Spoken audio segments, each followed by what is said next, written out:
তো পবিত্র ঈদ উপলক্ষে র্যাব ৯ সিলেটবাসীকে জানাচ্ছে আন্তরিক শুভেচ্ছা ও মুবারকবাদ।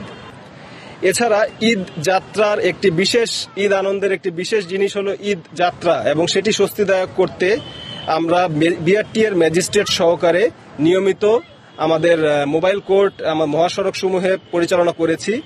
যাত্রীবাহী যানবাহন সমূহের গতিসীমা নিয়ন্ত্রণ, অতিরিক্ত যাত্রীবহন, ফিটনেসবিহীন যান চলাচল বন্ধ এবং ট্রাফিক আইন কঠোর মনিটরিং করা সহ আমরা অতিরিক্ত ভাড়া আদায়কারী বিভিন্ন পরিবহন মালিক সমিতির কে আমরা ইতিমধ্যে মোটা অঙ্কের টাকা জরিমানা করেছি।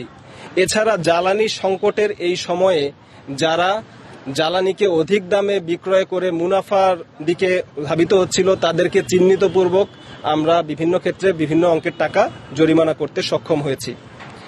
তো আমাদের ঢাকা সিলেট মহাসড়কের এবং একই সাথে ট্রেন যোগাযোগ ব্যবস্থার গুরুত্বপূর্ণ স্থানে নিয়মিত চেকপোস্ট পরিচালনা করে আমরা ঈদ যাত্রা যাতে স্বাভাবিক থাকে, মানুষ যাতে দ্রুততম সময়ে নির্বিঘ্নে নিরাপদে তাদের দেশের বাড়িতে প্রত্যাবর্তন করতে পারে এবং স্বাভাবিকভাবে ঈদের আনন্দে উদযাপন করতে পারে, সেদিকে আমরা বিশেষ লক্ষ্য রেখেছি। কি বুঝলেন বলেন, আপনাদের কাছে এটার কৈফিয়ত রইল, আপনারা এটার উত্তর দেন।